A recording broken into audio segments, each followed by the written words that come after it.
Okay, my clock says 12:30, so we are going to get going again here. First thing I want to do is thank Dr. John McMain for hosting this morning. Um, he did such a fine job of it, I hesitate to take over for him, but we'll try to muddle through the afternoon session. So up next for our afternoon session, our first talk is Rochelle Nusted. She's a hydrologist with the USGS based out of Grand Forks, North Dakota. And she's going to be talking about some trend analysis, insights, challenges, and building blocks.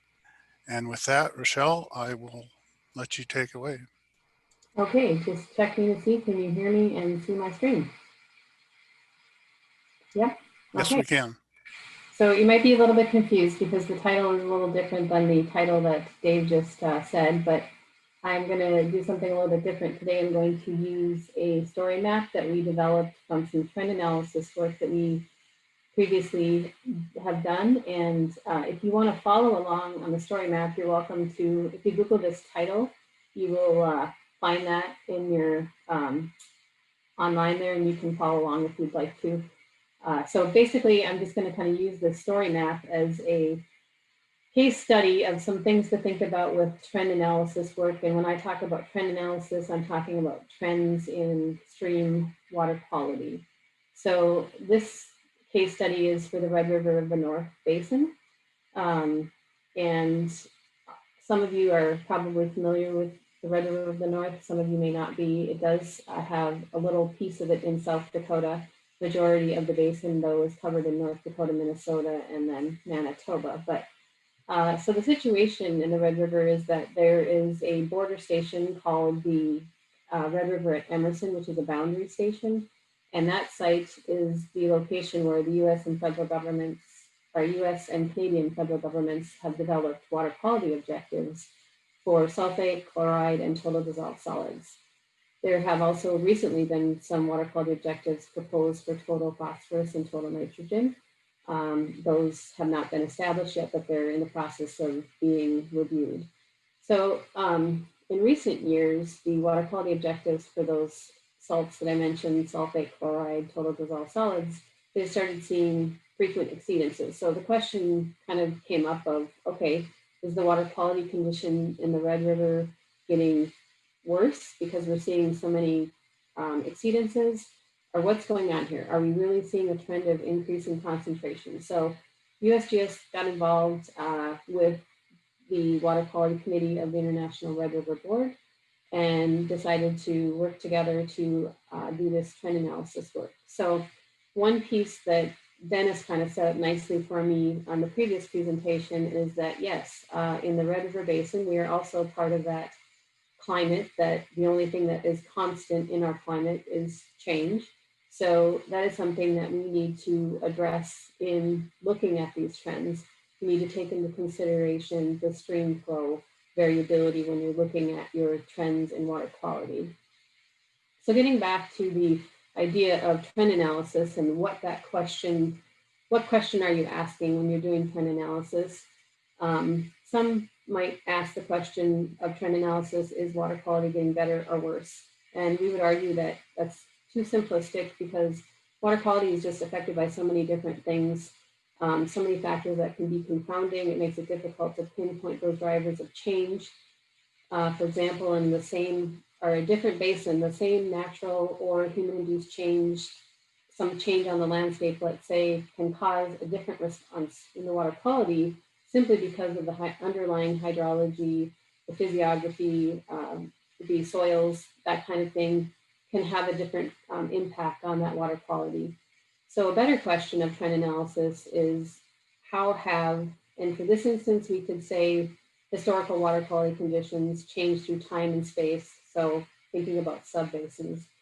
I did skip over this a little bit. I wanted to make sure that I recognize that the International Joint Commission, the North Dakota Department of Environmental Quality, Minnesota Pollution Control Agency, as well as a couple of Canadian agencies, Manitoba Sustainable Development and Environment and Climate Change Canada, were working with us on this project. So it's a collaborative effort, lots of people providing lots of data, and very interested in what we will find from the work. So getting back to the trend analysis and the question, the better question is, how have water quality conditions changed? So here is a link within the story map to that larger publication. As I mentioned, we have this story map that is kind of a summary of the information that allows maybe a broader, more general audience to digest some of this information in a maybe a easier way to digest it with some figures, some text, and kind of some summary ideas within it. So as with any trend analysis, you have to establish what area of interest. So Red River Basin is outlined here.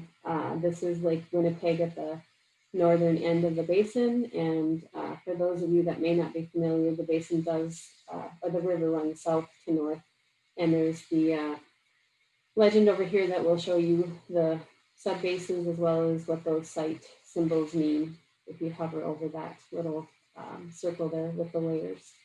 So the analysis involved 34 sites. Those are shown on the map to the right.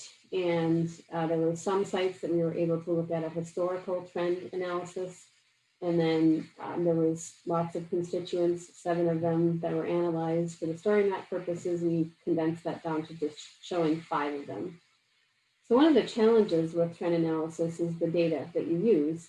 Your results are as good as your data is that you're putting into them. And so with this effort, because it was a collection of information across the entire basin, we did have multiple agencies providing us with data, which means there's different collection methods.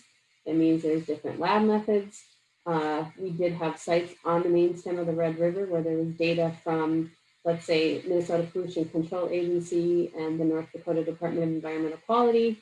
And you are putting those data sets together to try to get a complete set of data for analysis.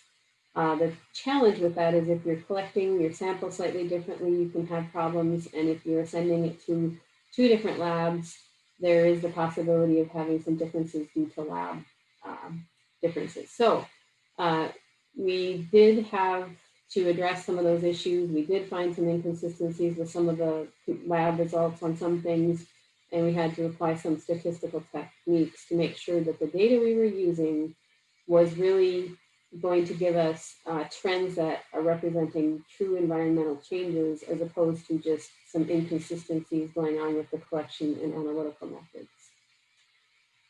As I mentioned, you can hover over this little hamburger looking thing and it will show you the legend, and you can click on sites over on the right. It's an interactive map that just shows you the name of that station and the lat and long of the station. So for the water quality trends, we've looked at 2 periods, as I mentioned. So giving us that temporal analysis of how water quality is changing. And 2000 to 2015, we had a lot more data, obviously, in this more recent period. So we were able to look at a lot of sites.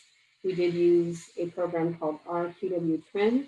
And the reason we used that was because it does address the issue of variability in concentrations as a result of variability in stream flow. So essentially removes that variability due to stream flow, and trends that you detect with RQW Trend then are assumed to be related to something else, something other than caused by that stream flow variability. So as I show here, there's different possibilities of land use that can be affecting it. One other main thing that we needed to address, some of you may be familiar with Devil's Lake, which is to the west of the basin.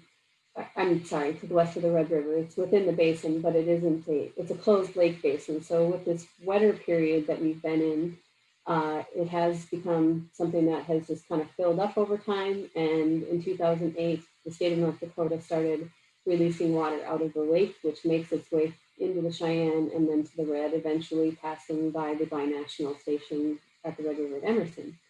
So that water is high in sulfate and total dissolved solids. So in this work, we were able to statistically do some work to make sure that what we were looking at for trends was without the influence of Devil's Lake. So the stuff that I'm going to show to you here on out will be trends that are related to are not with Devil's Lake influence in them. So when you look at sulfate, you see an increase on the Cheyenne River, you can say, well, we're comfortable that that's not due to Devil's Lake, that's due to something else. Just the typical information that you need to share with a reader for statistical analysis of trends, what kind of p-value you're using to determine a significance level.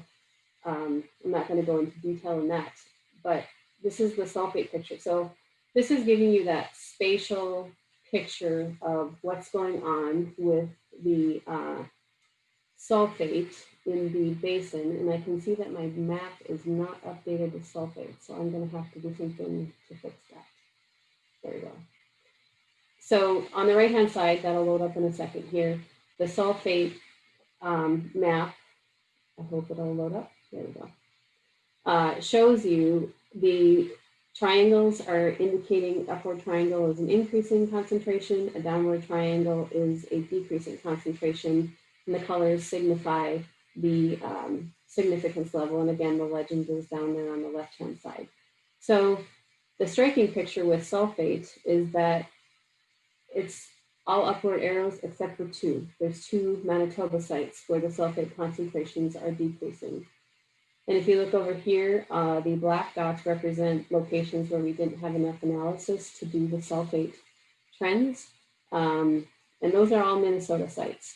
So that goes back to kind of the data set that you have available to do the trend analysis. And that provides us on sulfate and total dissolved solids and chloride with kind of a spatial gap in our picture because they didn't have in Minnesota enough data available to do the trend analysis.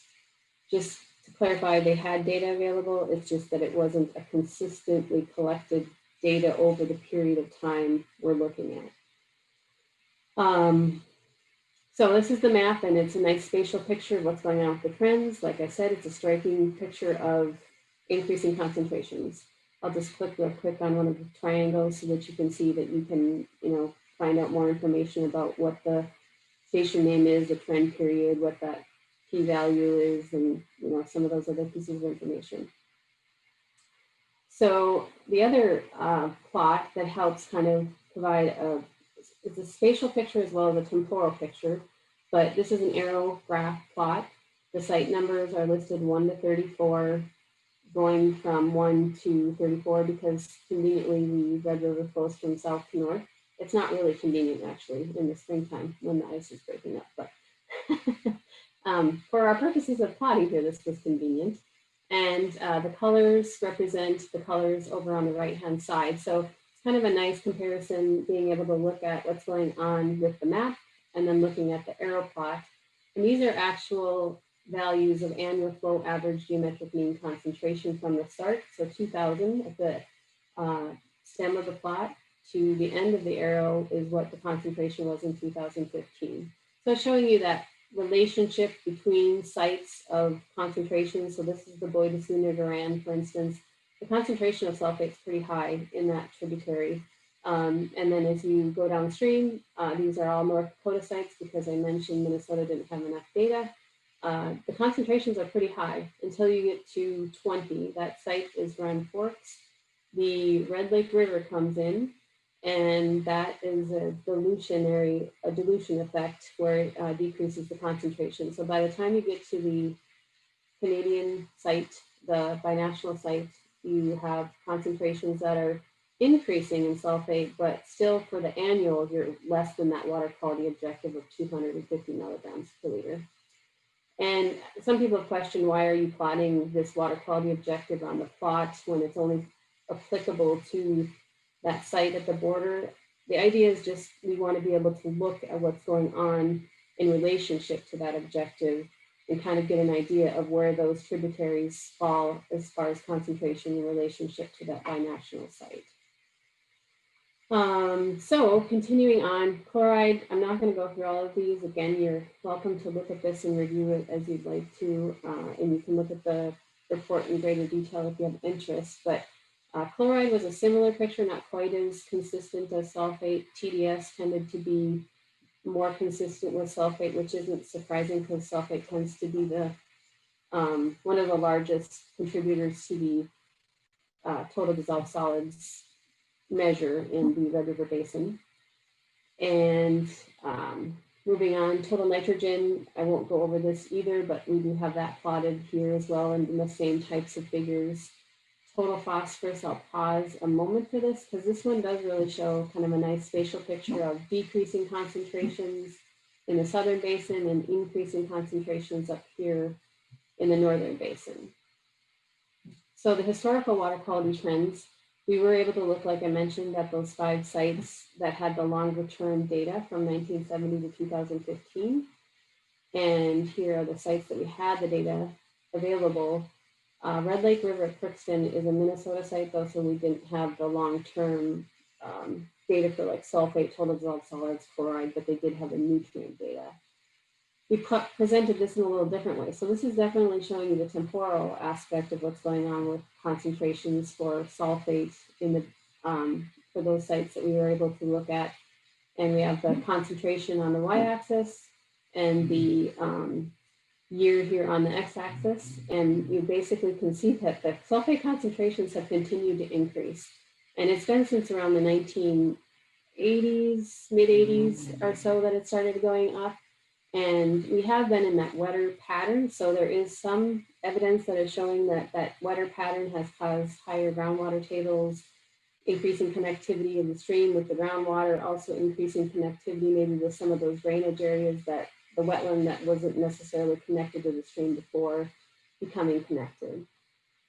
Total phosphorus is a little bit more interesting because it's got some downward trends. These are non-significant trends, but they are showing, so basically it stayed constant. These are the large tributary sites. These two are the Emerson and Selkirk sites, so furthest downstream. And then this is the Red River Halstead, which has varied more over time. So we did a little more work on the binational site because that's of great interest. And part of the work was that we said we would looked at some the trend in sulfate loads. We looked at the exceedance probabilities. I won't go into that here, but it's there and available. But just to kind of wrap it up in the thought process of trend analysis work, it does provide a lot of insight into how water quality conditions are changing, but not necessarily, it doesn't answer why they're changing. This first step gives you a picture and gives you some things to start looking at, some basins that maybe have higher concentrations and start investigating some of those things. A couple of things that I mentioned during the presentation is that the foundation of the trend analysis work is long-term water quality data. And it's really important to have that consistent long-term record that also includes stream flow, because in the process, I didn't make that clear, but daily stream flow was part of the process of doing the trend analysis so that we could identify what that variability and concentration was due to the stream flow. So overall, the trend analysis work provides a lot of insight, a lot of information, and the next step will be to determine why are we seeing the changes we're seeing. And so sulfate, for instance, we're working on a proposal to do some investigation into why we're seeing that consistent basin-wide increase in sulfate. So that is the end of my presentation, and I will take questions. Okay, we have a minute or so here if anybody has a question for Michelle before we move on.